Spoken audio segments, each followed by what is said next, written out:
হুমকি ভয় দেখানোর চেষ্টা করছেন, সামনে আসুন না। আর দেখুন না, আপনার ঘরে তো মা আছে, সেই মাকে প্রশ্ন করুন। তোমার সন্তানকে যদি এইভাবে রেপ করে তার দুটি পা চিরে তাকে মেরে দেওয়া হয়, তাহলে আপনার বুকটা ফাটবে কি না দেখুন। আপনারা যারা সমালোচনা করছেন, সিপিএম হোক, বিজেপি হোক, কংগ্রেস হোক, যারা সাধারণ মানুষ আলোচনা করছেন, তারা আসুন না, আমাদেরকে হেল্প করুন না। চলুন না একটু সুপ্রিম কোর্টে নিয়ে চলুন না, একটু উকিল দিন না, দুটো তিনটে, যাতে আমাদের মামলাটা লড়ে। আমি অনুরোধ করছি, তাহলে আমরা ওখান থেকে মামলা সরিয়ে নেব। নমস্কার, আপনারা দেখছেন হাউ দ্য ইন্ডিপেন্ডেন্ট মিডিয়া, সঙ্গে আমি সুমিত। আজকে আমরা এই পুজোর আবেশে একেবারে বিসর্জনের যেখানে মহড়া চলছে, প্রায় শেষের দিকে আমরা এসে পৌঁছেছি কামদুনি গ্রামে। আমরা একেবারে আমাদের সঙ্গে আজকে রয়েছে মৌসুমী কয়াল। একদল সমালোচক আজও পর্যন্ত বলে চলেছে এই ঘটনাটাকে কেন্দ্র করে, যখন এই মৌসুমী কয়াল, টুম্পা কয়াল, মাস্টার মশাই সহ গ্রামবাসীরা ফাস্ট ট্র্যাক কোর্টের সামনে গেল, যখন এই মামলা সরাতে বাধ্য হলো হাইকোর্টে, আমি বলছি সেই জায়গা থেকে আজকে 10 বছর পরে যে স্থিতি আছে, আপনাদের লড়াই আন্দোলনগুলি চলছে কলকাতায় এবং বিভিন্ন জেলা স্তরেও আমরা দেখেছি, বারাসাত, ব্যারাকপুর, সবটা নিয়ে যে বিচারের একমাত্র বিচার শুধু একটাই, আর কোনো কিছু দাবি ছিল না। আমি বলছি বেশ কিছু সমালোচক আপনাদের দাগিয়ে দিতে চাইছে আপনারা বিজেপির ফান্ডিংয়ে এই লড়াই আন্দোলন সংগঠিত করছেন এবং বিজেপি নাকি এর পিছনে কলকাঠি নাড়ছে। বিষয়টা কি তাই? মানুষ জানতে চাইছে। যখন 10 বছর আগে আন্দোলন করেছিলাম, যখন রাষ্ট্রপতির দরবারে গেছিলাম, আমাদের গ্রামবাসীদের যাতে আতঙ্কে না থাকে একটা পুলিশ ফাঁড়ি করে দেওয়ার জন্য এই কিছু একগুচ্ছ দাবি আমরা রাষ্ট্রপতির কাছে আমরা স্মারকলিপি জমা দিয়েছিলাম। তখন কিন্তু আমাদের পাশে দাঁড়িয়েছিলেন অধীর চৌধুরী। উনি কিন্তু আমাদের পাশে দাঁড়িয়ে বলেছিলেন যে তোমাদের যেভাবে যতভাবে সাহায্যের দরকার আমি দেব। কারণ আমরা কি বলুন তো, আমরা অতি সাধারণ মানুষ, আর আমাদের কিন্তু কোর্টে লড়ার মতো সামর্থ্য, টাকা কিছুই নেই। যে মেয়েটি মারা গেছে তার পরিবারের তো নেই, তারা কোথায় পাবে? একটা উকিল লড়তে গেলে অন্তত একদিন মুখ করতে গেলে তারা 10 থেকে 11 লাখ টাকা নেবে। এটা গভর্নমেন্ট ছাড়া কারোর ক্ষমতা নেই সাধারণ মানুষের যে কোর্টে লড়ুক। তো সেই জায়গায় দাঁড়িয়ে আমাদের কোর্টটা, হাইকোর্টে যদি আমরা দোষীদের সাজা, দৃষ্টান্তমূলক সাজা হতো, হাইকোর্টে যদি আমরা বিচার পেয়ে যেতাম, আমাদের তো সুপ্রিম কোর্টে যেতে লাগতো না। আর সুপ্রিম কোর্টে আমরা তো সুপ্রিম কোর্ট কোথায় কি আমরা এগুলো কিছুই চিনি না, কিছুই জানি না।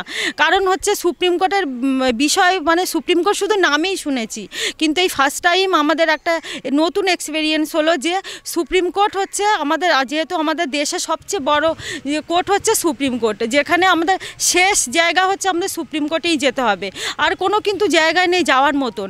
অতএব সেখানে যে উকিলগুলো লড়বে, সেই উকিলগুলোর যে টাকাটা ওরা নেয়, যে ওদের যে ফিসটা, সেটা কিন্তু ওই মৃতের পরিবারের দেওয়ার কোনো ক্ষমতা নেই। কারণ একদিন মুভ করতে যে উকিল 10 থেকে 11 লাখ টাকা নেয়, তাহলে টাকাটা কে দেবে? উকিল কে দেবে? যারা সমালোচনা করছেন বা এখনও পর্যন্ত আমাদের নিয়ে সমালোচনা করছেন বা আমাদেরকে রাজনৈতিক রং লাগাতে চাইছেন, তাদেরকে আমি ওপেন ক্যামেরায় বলছি, আপনারা আসুন না, আমাদের হেল্প করুন না। সিপিএম হোক, বিজেপি হোক, কংগ্রেস হোক, যারা সাধারণ মানুষ আলোচনা করছেন, তারা আসুন না, আমাদেরকে হেল্প করুন না। চলুন না একটু সুপ্রিম কোর্টে নিয়ে চলুন না, একটু উকিল দিন না, দুটো তিনটে, যাতে আমাদের মামলাটা লড়ে। আমি অনুরোধ করছি, তাহলে আমরা ওখান থেকে মামলা সরিয়ে নেব।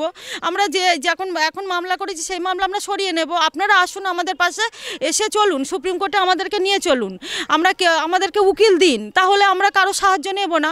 যেহেতু আমাদের এই মামলাটা সুপ্রিম কোর্ট গেছে, এটা কিন্তু সম্পূর্ণ একটা কেন্দ্রের দায়িত্বে চলে গেছে, তার জন্য ওনাদের হেল্প আমাদের প্রয়োজন। আমাদের একটাই হেল্প চাই, ভালো উকিল দিন আপনারা, এটাই আমাদের হেল্প। আমরা হাতে পায়ে পড়েছি গিয়ে, যে মেয়েটি মারা গেছে, ওর বাবা মা, ওর ভাইরা হাতে পায়ে পড়েছে, যে হচ্ছে রাজ্য সরকারের হাতে পায়ে পড়েছে, প্লাস কেন্দ্র সরকারেরও, যে ভালো উকিল দিন যাতে সুপ্রিম কোর্টে মামলা লড়তে পারে। আমরা কার কাছে যাব? আমরা তো সাধারণ মানুষ, আমাদের তো টাকার ক্ষমতাও নেই, আমাদের রাজনৈতিক ক্ষমতাও নেই, আমাদের কিছুই নেই। আমরা শুধু মানুষের কাছে হাত জোর করে অনুরোধ করতে পারি যে আমাদের বিচার পাইয়ে দিন, শুধু বিচার, আর আমরা কিচ্ছু চাই না। কিচ্ছু না।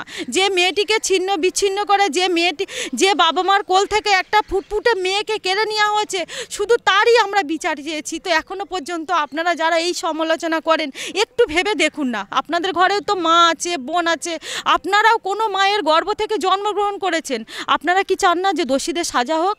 চান না? আপনারা যে সমালোচনা করছেন যে আমরা হয়তো কেন্দ্রের হাত ধরে, আমরা তো বাধ্য, আমরা তো অন্ধ।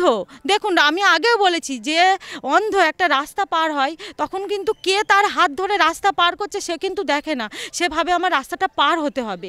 আমরাও ঠিক সেই অন্ধের মতোই, কিন্তু আমাদের যে হাত ধরবে, আমাদের সেই জায়গায় পৌঁছে দেবে, আমরাও কিন্তু বাধ্য তার হেল্প নিতে, কারণ আমাদের বিচার চাই। বিচার ছাড়া আমরা এখানে আর কিচ্ছু চাইছি না, বিচারটা আগে। কারণ শুধু কামদুনি বলে নয়, আমাদের রাজ্যে কিন্তু একটার পর একটা ঘটনা ঘটে চলেছে, আপনারা সেটা সবাই জানেন। গেদে, গাইঘাটা, কাকদ্বীপ, বিভিন্ন জায়গায় এখনো পর্যন্ত তাদের কিন্তু কোনো বিচার হয়নি। তো আমরা চেয়েছিলাম যে মেয়েটি চলে গেছে, তাকে তো আমরা কখনো আর ফিরে পাবো না, তার বাবা মার কোল তো শূন্য হয়েই গেছে, তাদের তো সারা জীবন সেই বাবা মাকে কাঁদতে হবে।